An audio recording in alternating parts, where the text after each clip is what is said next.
After today's Supreme Court hearing, we are deeply disheartened and aggrieved.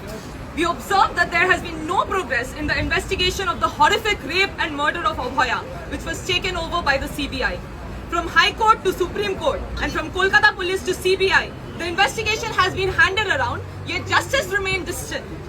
Moreover, we saw that the state government and its lawyer, Kapil Sibal, playing a disgraceful role in trying to stop and malign our movement by any means.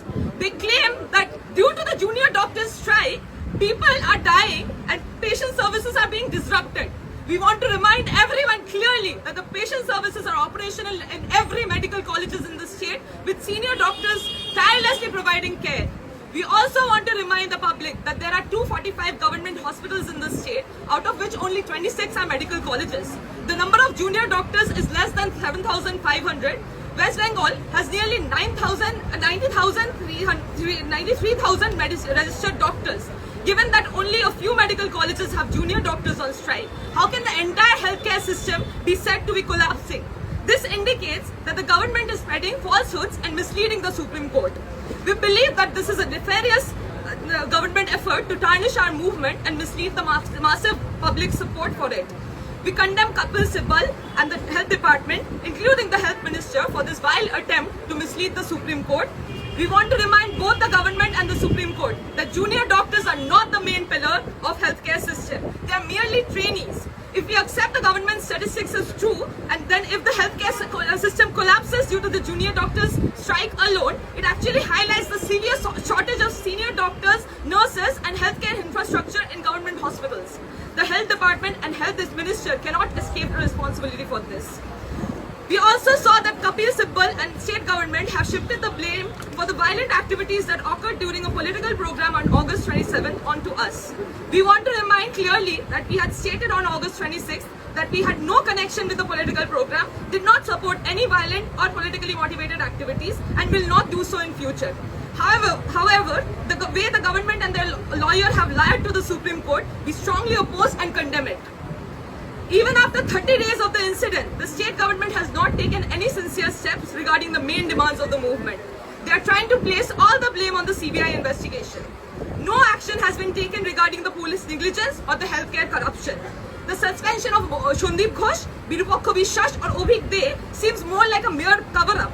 In reality, Shondeep Ghosh was given only a nominal show-cause notice after CBI arrest. The reasons for suspension of Obhik De and Birupakha Vishwas have not been mentioned. Such big suspension orders will be challenged and taken down in court. This appears to be nothing more than a facade to pacify public anger. We demand that strict disciplinary action be taken against Shondeep Ghosh and the Health Department suspend Obhik De and Birupakha Vishwas with proper justification. From the first day of movement, we have raised demands concerning safety. We have requested separate restrooms and bathrooms for on-duty doctors, adequate security personnel, CCTV and female security personnel for women, doctors' restroom and proper security measures outside wards and OT rooms. However, we want to remind that merely increasing police presence and separating doctors' rooms will not ensure safety. Ensuring proper patient services in government hospitals is essential to guarantee the safety of doctors and healthcare workers. The extensive corruption within the health system is present at all levels. There are numerous vacancies in the health system and in the peripheral medical colleges are in a devastating state without advanced infrastructures or staff appointments. The healthcare system does not solely run on doctors, it also involves GDAs, technicians, nurses and doctors, all of whom are integral.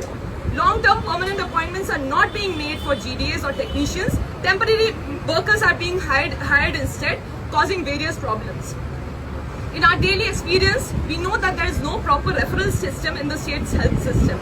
There is no central referring system, no initiative to digitize the medical services in colleges, no facility managers listening to patient issues.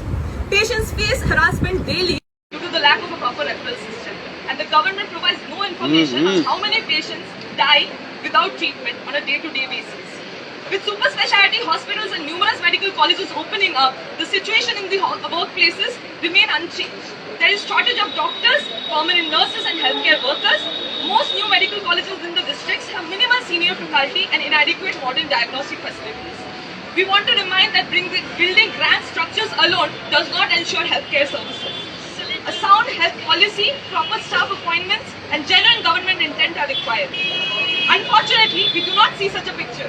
We question why a seriously injured man had to travel 30 kilometers from Kondagat to Kolkata for a CT scan. And why was there no minimal CT scan specialty in a nearby super specialty hospital? If the government genuinely cares about providing medical services to the poor people in district, why are district hospitals and primary healthcare systems not being revamped? We demand proper government healthcare infrastructure in each district, not mere token appointments of civic doctors and nurses. Throughout this process, the health department has taken an appalling role. It is clear to us now that the cycle of immense corruption in the state's health system and the threat politics in colleges cannot be avoided by the senior officials of the health department. This enormous corruption has continually disrupted patient services. Furthermore, it has been revealed that the Health Secretary, DME and DHS had signed orders to demolish the seminar room and adjacent rooms in Archibald Medical College. We thus demand the removal of the Health Secretary, DME and DHS and that they be brought under CBI investigation. We want to know the Health Minister's stance on the massive corruption in the Health Department. We have yet to hear any clear statement from them. We had hoped to bring about a fundamental change in the healthcare system, making it truly people-centric through our movement for Abhaya's justice. However, now Bhupesh Sibal and the government are attempting to label the movement as anti-people in the Supreme Court. In this situation, we are calling for a march from Korunamohi to Shastri Bhavan at 12 p.m. tomorrow with the demands mentioned above to ensure a proper healthcare system capable of providing appropriate medical services to the general public. From the Chief Minister's press statement, we learned that the CP allegedly submitted his resignation. He himself admitted to the investigation's negligence. So why has his resignation not been accepted? Is it the police job to only control crowds during festivals?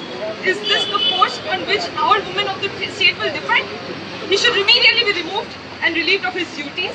DC North, who offered money to Abhaya's family, should also be brought under investigation. And DC Central, who tried to shield Obhikde with falsehoods, should face punitive action. We do not want the future of any medical college to resemble the situation at Archibald. The events of August 9th are not isolated incidents, but the ultimate and horrific results of the ongoing politics of threat in each and every college. Every college should ensure the participation of elected representatives of the union and RTA in the college council and Rogi Kalyan Shamini. The government should conduct elections among students and junior doctors in all colleges in a healthy, fair, democratic manner. We appreciate the overwhelming support of the people of Bengal for our movement with their reclaim the night protest and the human chains being formed on the streets.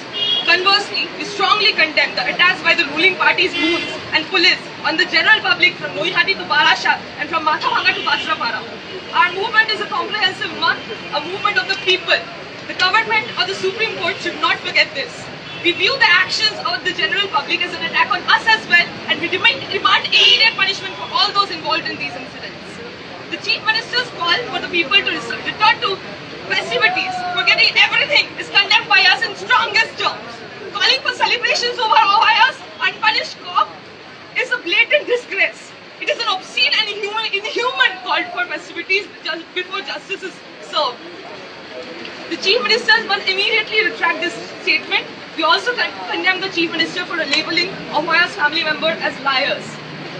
We want to clearly state that that if the state government addresses and fulfills our demands by 5 p.m. tomorrow, only then will we consider their request regarding this strike and going back to work.